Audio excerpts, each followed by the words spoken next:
Motivational physics के इस class में आप सभी व्यूअर्स का स्वागत है। पिछली क्लास में 11th क्लास के पिछले क्लास में हम लोग यूनिट डायमेंशन स्टार्ट किए हैं। यूनिट्स के विषय में पढ़ा है, सिस्टम ऑफ यूनिट्स के विषय में पढ़ा है, डायमेंशंस के विषय में हम लोगों ने पढ़ा है। आज उसी को हम लोग आगे बढ़ाएंगे, देखेंगे क्या पढ़ना है। तो हम लोग इनफैक्ट डायमेंशंस पढ़ रहे थे, आज डायमेंशंस को ही आगे बढ़ाएंगे। इसमें देखें और क्या है। सपोज कीजिए कि कोई equation x plus y equals z लिखा हुआ,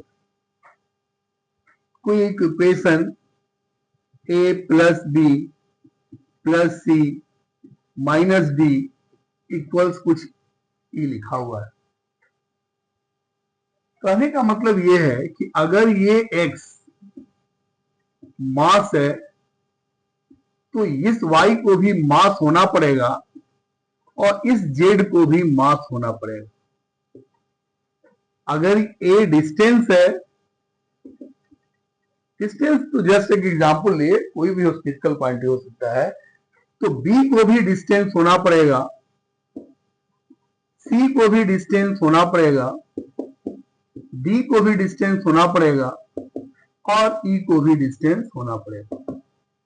कहने का मतलब ये हुआ कि सेम डायमेंशनल क्वांटिटी को ही हम जोड़ सकते हैं या घटा सकते हैं। और सेम डायमेंशनल अगर कोई इक्वेशन है तो LHS में हर टर्म का जो डायमेंशन होगा RHS में भी वही डायमेंशन होगा। अगर ऐसा नहीं होता है तो इक्वेशन गलत है। जैसे अगर आपको हम कहें कि 10 किलोग्राम में आप 2 मीटर को जोड़िए, तो ये कभी संभव नहीं है, इसको हम नहीं जोड़ सकते हैं या हम इसको नहीं घटा सकते हैं। 10 मीटर से अगर कहा जाए कि 10 सेकेंड को आप घटाइए तो ये भी संभव नहीं है, क्योंकि दोनों अलग अलग फिजिकल क्वांटिटी को रिप्रेजेंट करता है। तो सेम फिजिकल क्वांटिटी को ही हम जोड़ सकते हैं, सेम फिजिकल क्वांटिटी को ही हम घटा सकते हैं, सब्ट्रैक्ट कर सकते हैं और उसको इक्वेट भी कर सकते हैं। या अगर कोई इक्वेशन है तो LHS में जो भी टर्म का डायमेंशन होगा, हर टर्म का डायमेंशन, वही RHS में भी हर टर्म का डायमेंशन होगा। तो इसी को हम लोग यहाँ पढ़ेंगे। इसको कहते हैं हम लोग principle of homogeneity, principle of homogeneity of dimensions, principle of homogeneity of dimensions, इसी को हम लोग कहते हैं principle of homogeneity of dimensions. तो इसको लिखिए ताकि याद रहे। The dimensions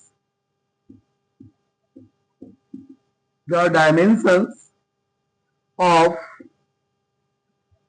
every term on both sides of physically correct equation must be the same,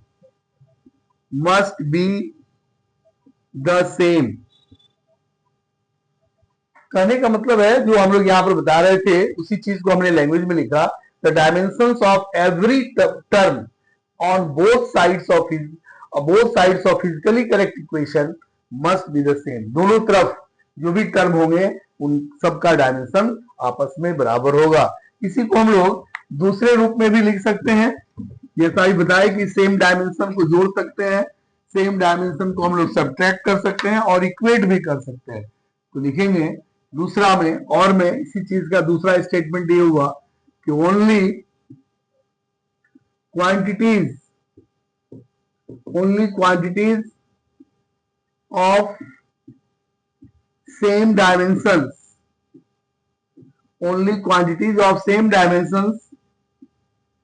can be added, subtracted and equated. जब तक ये समान डायमेंशन के नहीं होंगे, ओनली क्वांटिटीज, सिर्फ यही। अगर समान डायमेंशन के नहीं है तो ना ही उसको हम जोड़ सकते हैं, ना ही उसको हम सब्ट्रैक्ट कर सकते हैं, और ना ही उसको हम इक्वेट कर सकते हैं, यानी एलएचएस और आरएचएस के फॉर्म में लिख सकते हैं। तो इसी को हम लोग कहते हैं, this is very important, examination में आता है, 12th क्लास में आता है, और इस पर बेस्ट आपके प्रॉब्लम है, इसको अभी हम डिस्कस करेंगे। तो principle of homogeneity of dimension ये है कि एलएचएस और आरएचएस में हर टर्म का डायमेंशन बराबर होगा, या सेम डायमेंशन वाले क्वांटिटी को ही हम ऐड कर सकते हैं, सब्ट्रैक्ट कर सकते हैं, या इक्वेट कर सकते हैं, उसके बराबर हम लोग कुछ लिख सकते हैं। अब इसको थोड़ा सा एग्जाम्पल्स में समझे क्या कहना चाहते हैं।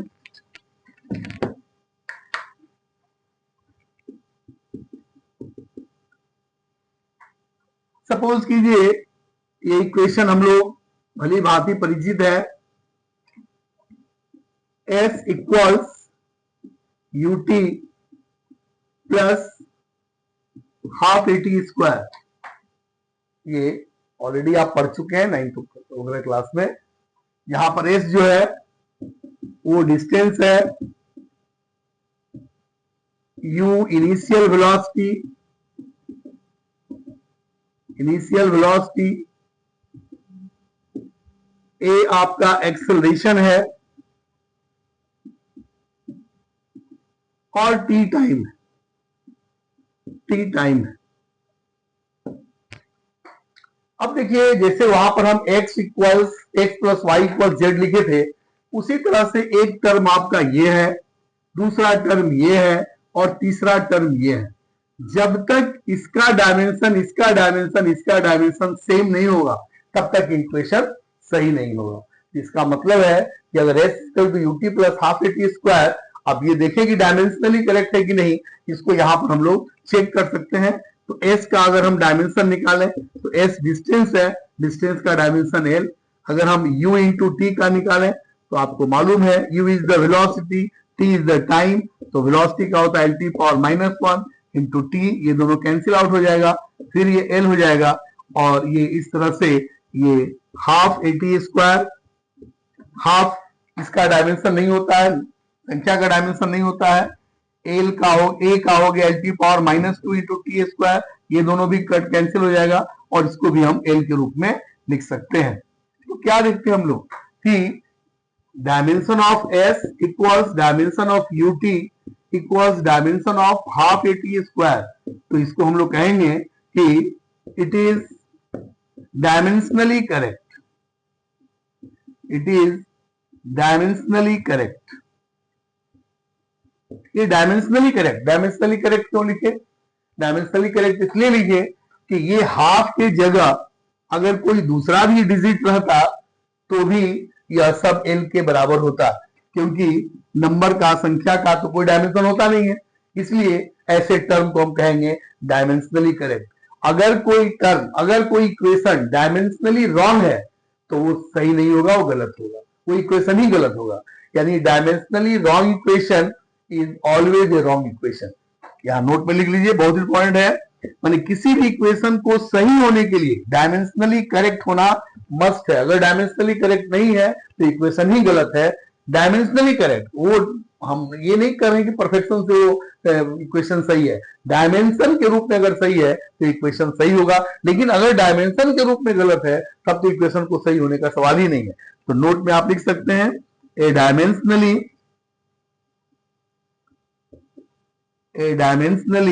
wrong equation is always a wrong equation. A dimensionally wrong equation is always a wrong equation. जो डायमेंशनली करेक्ट है वो सही हो सकता है, जो डायमेंशनली रॉन्ग है उसको कभी सही होने का सवाल नहीं है, वो डायमेंशनली रॉन्ग होगा तो हमेशा रॉन्ग होगा। इसलिए dimensionally wrong equation is always a wrong equation. और भी कुछ देखें,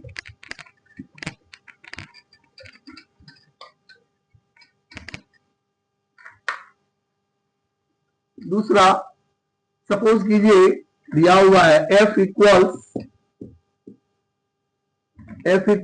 a ml plus b mt पर पावर -2,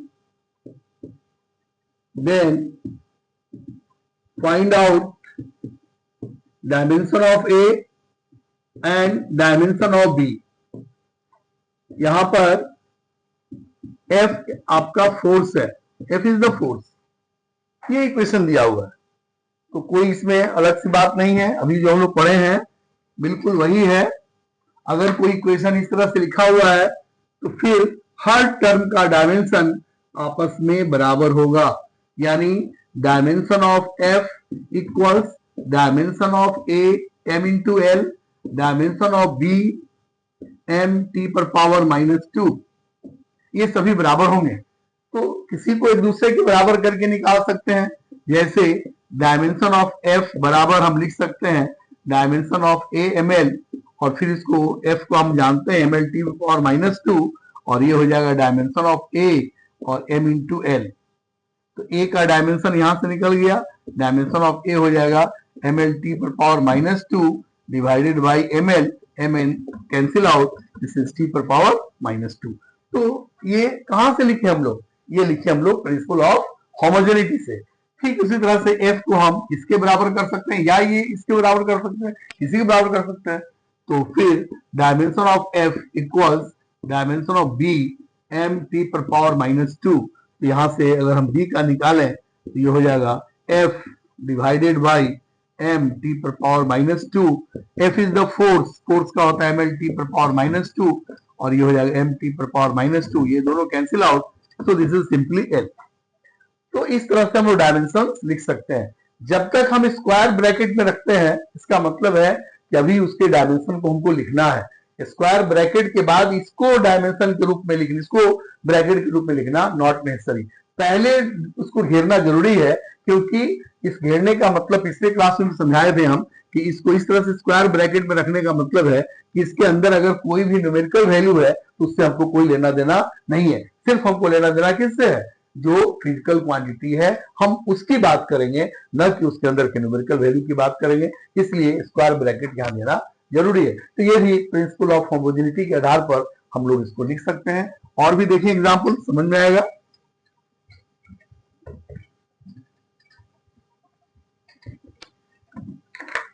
नंबर 3, सपोज कीजिए कि एक क्वेश्चन दिया हुआ है y equals a sine omega t minus के एक्स, ये दिया हुआ। यहां पर कहता है कि k का डायमेंशन आप निकालें, k का डायमेंशन और कुछ नहीं, y ये डिस्प्लेसमेंट है, a ये भी डिस्प्लेसमेंट ही है, एम्पलीट्यूड कहा जाता है इसको। खैर नहीं भी दिया तो कोई मतलब नहीं है, t जो है टाइम है, ओमेगा एंगुलर फ्रीक्वेंसी, जस्ट लिख दे रहे, इससे कोई मतलब यहां नहीं। यहां कहता है k का डायमेंशन निकाल। अब देखिए साइन के बाद जो ये लिखा हुआ है, ये टर्म आपको मालूम है निश्चित रूप से ये एंगल होगा। इसका मतलब ये हुआ कि ओमेगा टी माइनस के एक्स ये एंगल है, तो एंगल में से ही एंगल को घटाएंगे तो एंगल मिलेगा, क्योंकि सेम क्वांटिटी को ही हम, सेम डायमेंशन क्वांटिटी को ही हम सब्ट्रैक्ट क्या ऐड कर सकते हैं। इसका मतलब है कि जो ओमेगा टी का डायमेंशन होगा वही के एक्स का डायमेंशन होगा और वही एंगल का डायमेंशन होगा। यहां पर चूंकि हमको सिर्फ के निकालना है तो के के लिए यहां लिख देंगे के एक्स इक्वल्स एंगल और डायमेंशन ऑफ के equals angle by x, angle by x. Angle का डायमेंशन नहीं होता है तो 1 हो गया, या लिख सकते हैं पर पावर 0, एल पर पावर 0, टी पावर 0, और एक्स डिस्टेंस है, डिस्प्लेसमेंट है, तो यहां पर क्या हो गया, एक्स यहां पर डिस्प्लेसमेंट, वाई और एक्स ये दोनों डिस्प्लेसमेंट है, तो एल लिख दिए। अब एल को ऊपर लेते जाइए तो this is equal to minus l पर पावर -1। यहां अगर ओमेगा का निकालना होता तो ओमेगा इक्वल्स हम लिखते ओमेगा टी इंटू, ये अगर हमको ओमेगा निकालना होता तो क्या लिखते, ओमेगा टी इक्वल्स एंगल। तो यहां से ओमेगा का डायमेंशन निकल जाता और ये हो जाता एंगल बाई टी, यानी टी पर पावर -1। अगर हमको ए का निकालना होता तो दोनों तरफ का डायमेंशन बराबर कर देते, ये डायमेंशन लेस हो जाता और इसका डायमेंशन इसके यानी एल के बराबर हो जाता। तो किसी का भी एक अभी डायमेंशन अगर हम निकालेंगे तो सीधे y इक्वल्स, अगर हम a I into sine omega T minus के एक्स लिख दें तो ये तो साइन का डायमेंशन होता नहीं है, y का हो गया l और यहाँ पर ये निकल गया, देखिए a का भी निकल गया। तो इस तरह से हम लोग डायमेंशनल फॉर्मूला को इक्वेट करके या सभी टर्म्स के डायमेंशंस को बराबर करके हम लोग मालूम कर सकते हैं। कोई जरूरी नहीं कि पूरी इक्वेशन को आप लिखे चलिए, अगर एक जगह से भी अगर कुछ बात हमको मालूम हो जाता है तो डायरेक्ट उसको भी हम लोग निकाल सकते हैं, अलग अलग निकालने की जरूरत नहीं है। नंबर 4,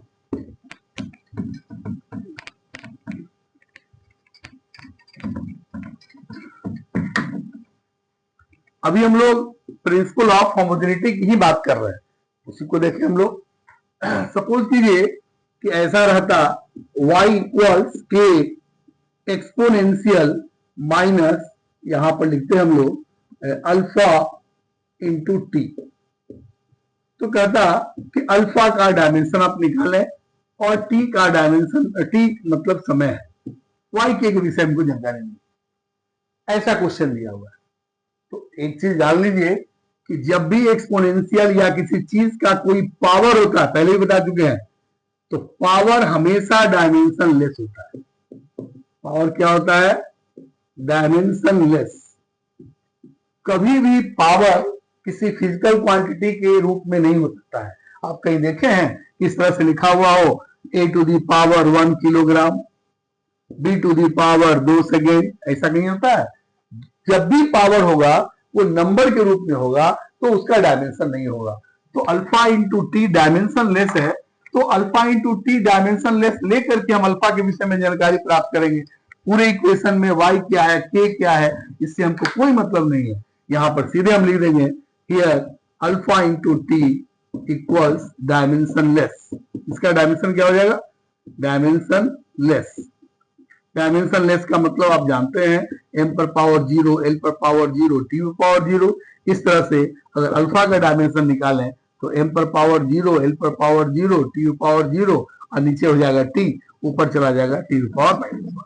तो देखिए इसका हम लोग डायमेंशन निकाल लिए। तो वहां से हम लोग इसको देखें कि क्या करना है, और उस तरह से कोई जरूरी नहीं है कि पूरे इक्वेशंस को लेके चले। हमको कहीं से भी अगर कोई पार्ट अगर मिल गया फेवरेबल तो वहां से हम लोग इसको लेकर के बढ़ जाते हैं। यहाँ पर सिर्फ देखें कि एक्सपोनेंशियल का पावर कुछ दिया हुआ है, और पावर किसी चीज का भी दिया हो तो पावर हमेशा संख्या होता है, हमेशा नंबर होता है, और नंबर डायमेंशन लेस होता है। इस तरह से हम इसको बना सकते हैं।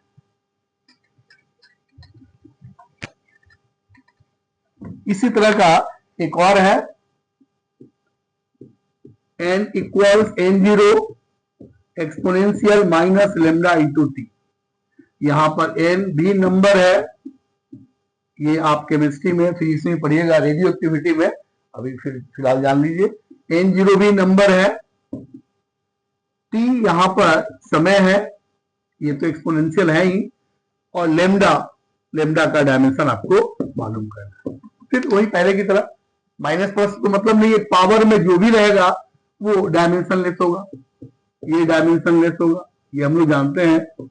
पूरे इक्वेशन से कोई मतलब नहीं है, डायमेंशन लेस होगा। तो यहाँ पर लिखिए here dimension of lambda into T equals, dimension less चुकी है इसलिए m पर पावर 0, l पर पावर 0, t पर पावर 0, इस तरह से हम लिख सकते हैं।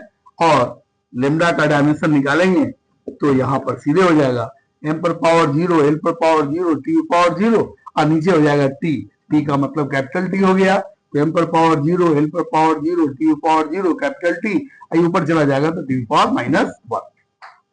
तो ऐसे करके हम लोग किसी भी इक्वेशन में कहीं से भी कोई अगर इंफॉर्मेशन मिल जा रहा है तो उस इंफॉर्मेशन का यूज करके हम लोग आगे बढ़ सकते हैं। छठा देखिए नेक्स्ट क्वेश्चन, सब एग्जामिनेशन में आते हैं, सब कॉम्पिटिटिव क्वेश्चन है। अब सपोज कीजिए कि कुछ ऐसा रहता कि force equals a into t plus b t square divided by c plus x, ऐसा रहता। और यहां पर कहता कि सी का डायमेंशन आप निकालें। एफ यहां पर फोर्स है, एफ यहां पर फोर्स है, टी यहां पर समय है, एक्स यहां पर डिस्प्लेसमेंट, ऐसा कुछ क्वेश्चन दिया हुआ है। तो ये तो हम लोग जानते हैं कि इसका डायमेंशन इसके डायमेंशन के बराबर होगा और साथ साथ इसका भी डायमेंशन उसी के बराबर होगा, ये तुम समझ रहे हैं। लेकिन उतना करने की जरूरत नहीं, अगर ए भी पूछता तब उतना करते। यहां पर क्या है कि c प्लस एक्स लिखा हुआ है और हम लोग ऑलरेडी जानते हैं कि सेम डायमेंशन को ही हम ऐड कर सकते हैं, सब्ट्रैक्ट कर सकते हैं। तो जो x होगा वही c होगा, ये क्लियर है, इक्वेशन से कोई मतलब नहीं है। तो यहां पर x की डिस्प्लेसमेंट है तो c आपका डिस्प्लेसमेंट के डायमेंशन के बराबर हो जाएगा और यहां पर सीधे लिख देंगे हियर। बिल्कुल क्लियर, समझ में आ गया होगा। Dimension of c equals dimension of x और डायमेंशन ऑफ x l है। This is the answer.